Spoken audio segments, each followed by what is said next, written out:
이제 사도 바울의 기도는 모두 살펴보았고요.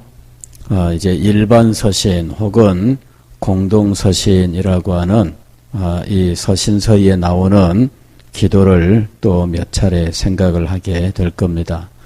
지난주에는 그 첫 번째 시간으로 히브리서 13장 20절, 21절 말씀을 바탕으로 해서 이 히브리서의 마감으로 나오는 이 기도를 함께 생각을 했는데 이 기도는 굉장히 많은 내용을 담고 있어서 한 번만에 다 살펴볼 수가 없습니다.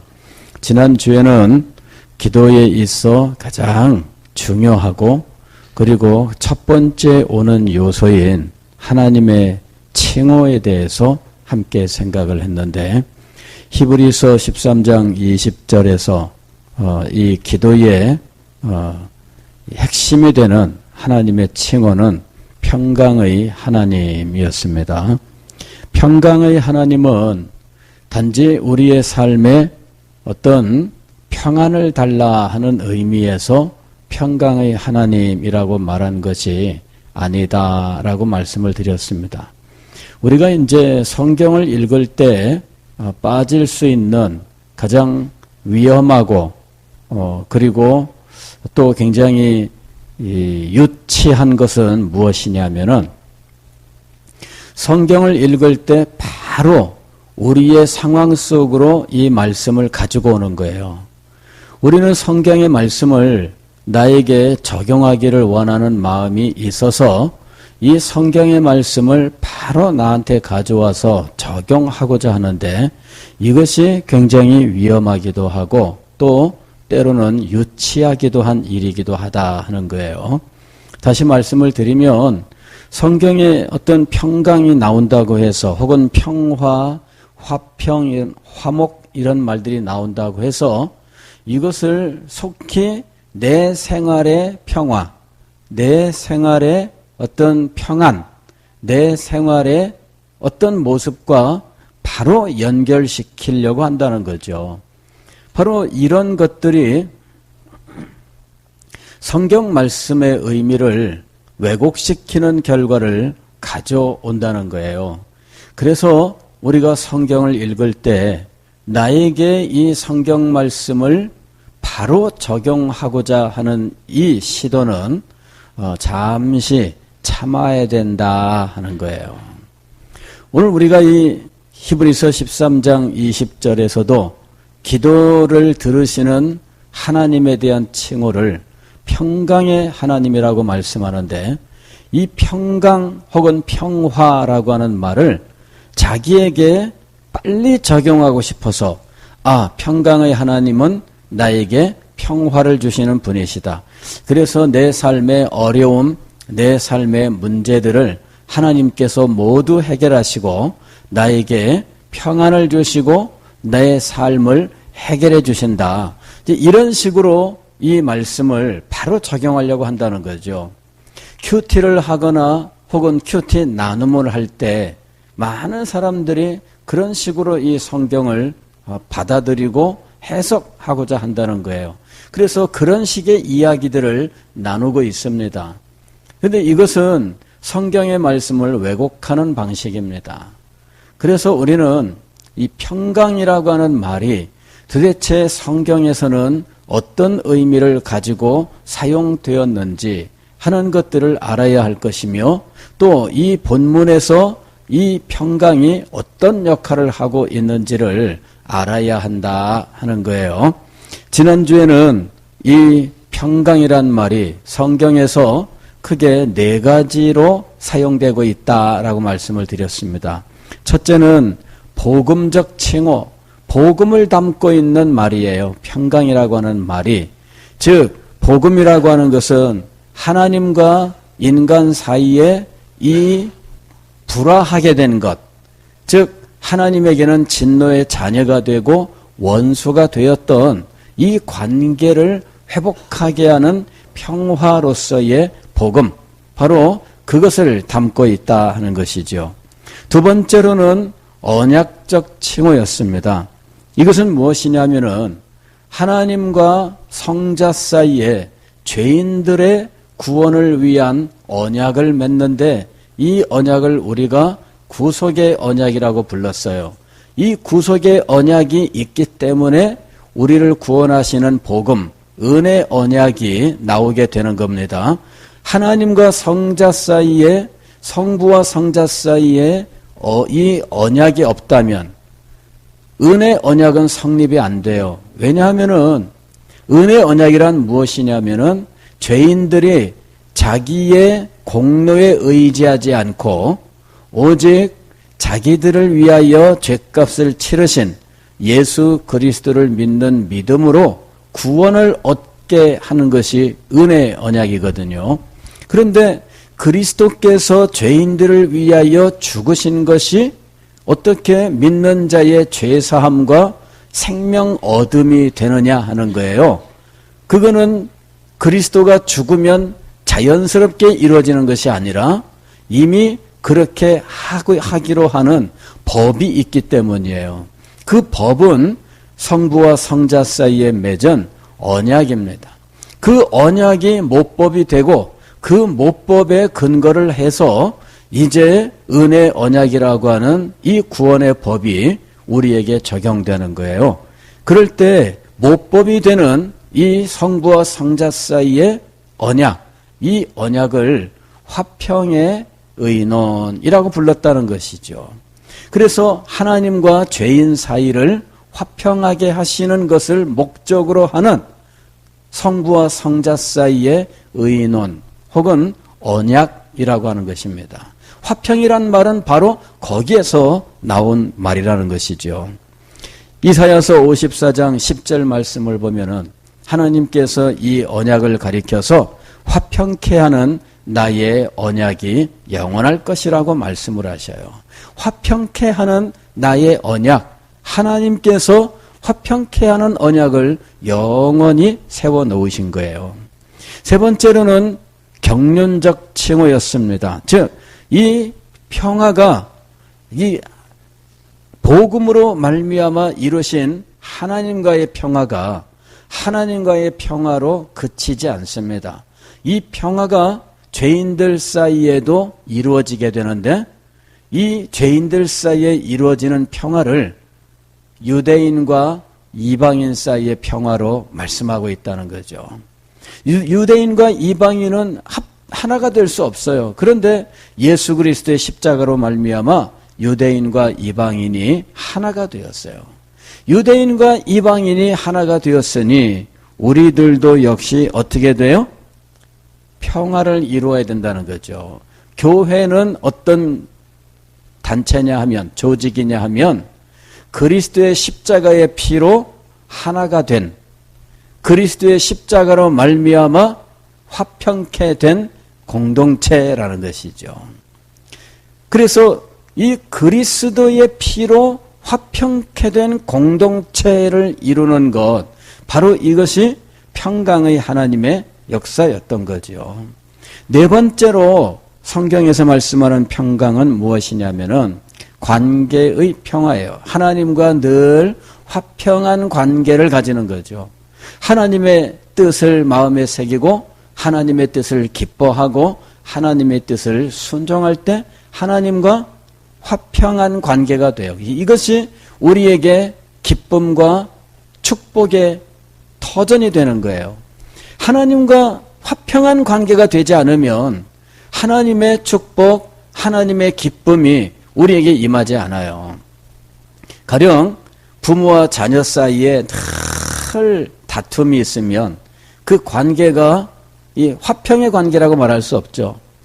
가령 아이들이 사춘기가 되면 부모에게 반항을 하는 일이 이제 일어나게 됩니다. 그러면은 부모는 속상하죠. 이 녀석이 부모가 자기를 얼마나 사랑하는지도 제대로 이해를 안 해주고 그냥 나를 낳고 싶어서 낳았어요. 이런 식의 말이나 해대고 그야말로 하는 말마다 밉고 그렇단 말이죠. 그러니 이 불화한 관계가 되면은 기쁨이 없어요. 불화한 관계가 되면 마음껏 사랑을 베풀고 마음껏 축복할 수가 없어요. 그래서 하나님과 우리 사이를 화평케 하는 이것이 우리의 삶의 축복, 우리의 삶의 기쁨의 근원이 된다는 거예요. 이런 성경의 이 평화에 대한 말씀들을 우리가 다 알아야 돼요. 이것을 알고 있는 상황에서 이제 이 평강의 하나님이 평강을 위하여 무슨 일을 행하셨는지를 알아야 한다는 것이죠.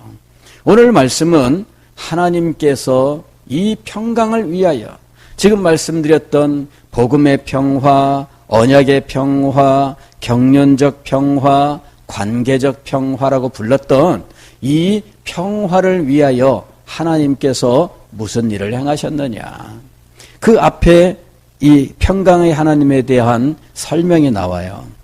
양들의 큰 목자이신 우리 주 예수를 영원한 언약의 피로 죽은 자 가운데서 이끌어내신 평강의 하나님이 이 평강을 위하여 무슨 일인가를 하셨어요. 그런데 평강의 하나님이 행하신 일이 무엇이냐 하면 예수 그리스도를 영원한 언약의 피로 죽은 자 가운데서 이끌어내신 일이에요. 예수 그리스도를 언약의 피로 죽은 자 가운데서 이끌어내신 평강의 하나님. 평강의 하나님이 하신 일이 여기 설명이 되어 있습니다. 예수 그리스도를 언약의 피로 죽은 자 가운데서 이끌어내셨다. 여기 언약의 피로란 말은 무슨 의미냐면 이 죽음을 이야기하는 거예요. 그리스도의 죽음. 피라고 하는 것은 죽음을 의미하는데 그리스도의 이 죽음이 무엇에 의한 죽음이냐 하면 언약에 의한 죽음이에요. 그래서 언약의 피라고 이야기한 거예요. 언약의 피라는 말은 예수 그리스도의 죽음이 언약에 근거한 죽음이다라는 것을 의미하는 거예요. 하나님께서 평강의 하나님께서 행하신 일은 언약의 피, 즉 그리스도에게 무엇을 내리셨느냐면 언약의 죽음을 내리셨어요. 그리고 이 평강의 하나님이 그 언약의 죽음을 당한 예수 그리스도를 죽은 자 가운데서 다시 이끌어내셨다라고 하는 것이죠. 즉 그리스도의 죽으심과 그리스도의 부활이 평강의 하나님께서 하신 일이라는 거예요. 그리스도의 죽으심과 그리스도의 부활하심, 바로 이것이 평강이에요. 이제까지 여러분들에게 네 가지 평강에 대해서 말씀을 드렸어요. 복음의 평강, 언약의 평강, 경륜의 평강, 관계의 평강, 네 가지 평강에 대해서 말씀을 드렸는데 이 네 가지 평강이 결국은 무엇으로 이루어지느냐 하면 그리스도의 죽으심과 그리스도의 부활하심으로 말미암아 이루어지는 거예요. 그래서 평강의 하나님이라고 하는 이 한마디를 하기 위해서 지금 히브리서 기자는 언약의 피로 죽은 자 가운데서 이끌어내신 이란 말을 사용한 거예요. 그리고 요 언약의 피로 죽은 자 가운데서 이끌어내신이라고 하는 이 말은 히브리서 전부를 요약하고 있는 말이에요. 히브리서는 무엇에 대한 책이냐 하면 예수 그리스도께 대한 믿음에 대해서 쓰고 있어요. 그런데 예수 그리스도를 제대로 믿지 못하는 사람들에 대해서 그리스도에 대하여 제대로 믿음을 가르치기 위하여 쓴 책이 바로 히브리서예요. 이 히브리서를 통해서 히브리서 기자가 무엇을 말씀하고 있느냐 하면 예수 그리스도를 바로 알고 믿어야 한다. 예수 그리스도는 하나님의 아들로서 모든 천사보다 뛰어난 분이시다. 또 예수 그리스도는 멜기세덱의 반차를 쫓는 제사장이다. 그리고 예수 그리스도는 자기 자신이 친히 자기를 제물로 드린 대제사장으로서 화목제물로 자기 자신을 하나님에게 드리셨다. 그래서 하나님과 우리 사이에 무한한 도저히 닿을 수 없는 이 분열이 일어나게 되었는데 예수 그리스도께서 자기의 육체를 드리심으로 자기의 육체를 찢어 하나님 앞에 나아가는 새롭고 산 길을 열어놓으셨다는 거예요. 그래서 우리는 담대하게 예수 그리스도의 피를 힘입어 하나님 앞에 나아갈 수 있다 하는 것이죠. 이 믿음을 가져야 된다 하는 것이 바로 히브리서에서 우리에게 강조하고 있는 것이에요.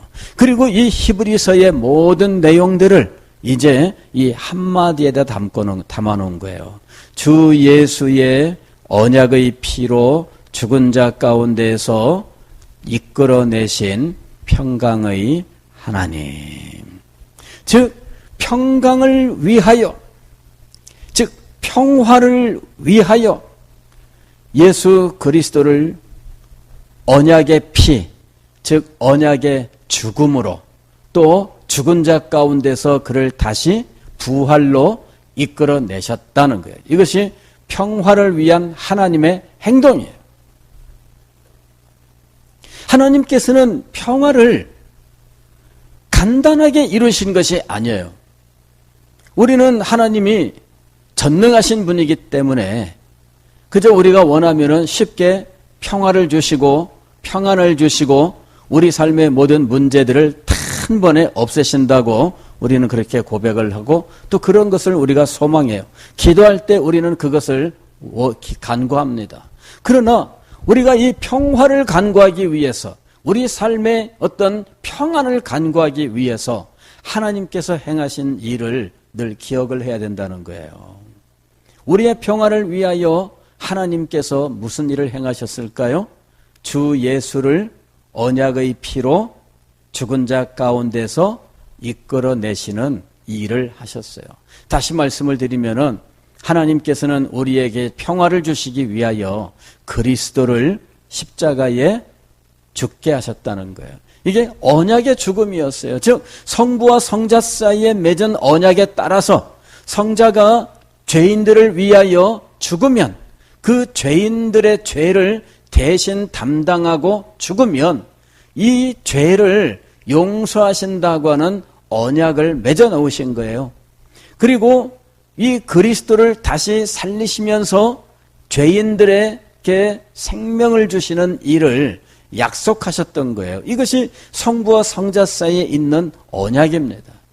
이 언약에 따라서 성자는 기꺼이 자기의 생명을 바치셨는데 이 언약에 따라서 성자는 기꺼이 자기의 독생자를 십자가 위에서 죽도록 하셨던 거예요. 그러나 그를 죽은 자 가운데 버려두지 아니하시고 다시 살리셨어요. 그래서 하나님께서는 우리에게 평화를 주실 수가 있었다 하는 거예요. 우리는 성경을 쉽게 나에게 적용해서는 안 돼요. 그냥 내 소망이 앞서서 무조건 내가 좋아하는 단어가 눈에 보이면 이것을 오늘날 나에게 바로 적용을 하고 그리고 그냥 그걸로 끝내면 안 된다는 거예요.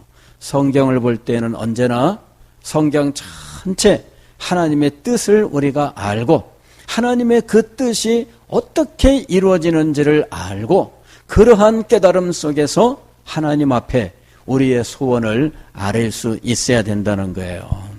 우리가 평화를 하나님 앞에 간구하고 우리의 삶에 어떤 안식을 구하고 우리의 삶에 있는 모든 고난과 환난, 어떤 고통과 괴로움들이 물러가고 우리의 삶에 하나님의 평화가 임하기를 간구할 때 그때 우리는 분명히 하나님께서 우리의 평화를 위하여 무슨 일을 행하시는지를 기억하고 그 하나님을 찬양하고 감사하면서 하나님 앞에 평화를 구해야 된다는 거예요. 평화를 위한 하나님의 희생, 평화를 위한 하나님의 놀라운 역사에 대하여 전혀 아랑곳하지 않고 자기의 평안만을 구한다면 지극히 이기적인 것이죠. 평화를 위한 하나님의 행동을 기억하십시오. 평화를 위한 하나님의 그 희생에 대하여 감사하십시오. 평화를 위한 하나님의 이 놀라운 역사를 기억하고 하나님의 그 크신 역사에 여러분이 동참하셔야 됩니다. 여러분, 이런 일들이 있으면서 하나님 앞에 평강을 간구할 수 있어야 돼요. 이런 것이 없이 단지 자기가 원하는 것만을 하나님 앞에 요구하는 것, 이건 너무나 철없는 아이들과 똑같은 거예요. 아이들도 부모에게 당당하게 자기의 필요를 요구합니다. 그러나 철없는 아이는 무조건 받아내려고만 해요. 그러나 철이 들어서 부모의 사랑도 알고 부모의 희생도 알고 부모에게 자기가 어떤 의미인지도 알고 자기가 부모를 어떻게 사랑하고 공경해야 되는지도 알게 되었다면 이 아이가 부모에게 무언가를 요구할 때 그 마음의 자세가 전혀 다르다 하는 거예요. 예전에는 철없이 엄마가 날 낳았으니까 나한테 다 필요한 거 줘야 되는 거 아니에요? 떳떳하게 이런다는 말이에요. 그러나 다 깨닫고 보면 어떻게 돼요? 부모님이 나를 사랑하는 것이 내가 무슨 권리가 아니다라고 하는 것을 알게 되는 거죠. 부모님의 사랑, 부모님의 호의, 그 모든 돌봄, 그 모든 희생을 잘 알고 부모님께 대한 사랑과 감사의 심정으로 그리고 부모님께 대하여 보답하겠다고 하는 이 진실된 마음을 가지고 부모님에게 무엇이라도 한 가지 말씀을 드리게 되는 거죠. 자세가 전혀 달라요. 우리가 하나님의 말씀을 듣고 깨달으며 그 깨달음 속에서 하나님 앞에 기도해야 된다는 이유를 우리가 여기서 알 수 있는 거예요.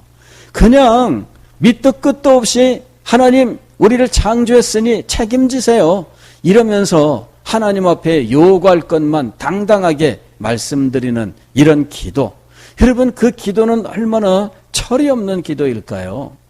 우리가 하나님의 말씀을 깨닫고 하나님께 대하여 참된 마음을 가지고 하나님 앞에 기도할 수 있기 위하여 우리는 분명히 하나님을 알아야 돼요. 평강의 하나님이라고 한마디를 할 때 그 평강의 하나님에 대한 설명을 오늘 우리가 생각했습니다. 그러면서 우리가 하나님 앞에 평강을 간구하는 것이 결코 간단한 것이 아니다라고 하는 사실을 알게 된 거예요. 하나님께서 행하신 일들, 그 일에 대한 깨달음 속에서 하나님께 무한 감사, 하나님께 대한 무한한 사랑의 고백, 하나님의 영광을 찬양하는 하나님께 무한 감사드리는 이 심정을 가지고 하나님 앞에 기도하는 우리가 될 수 있기를 바랍니다.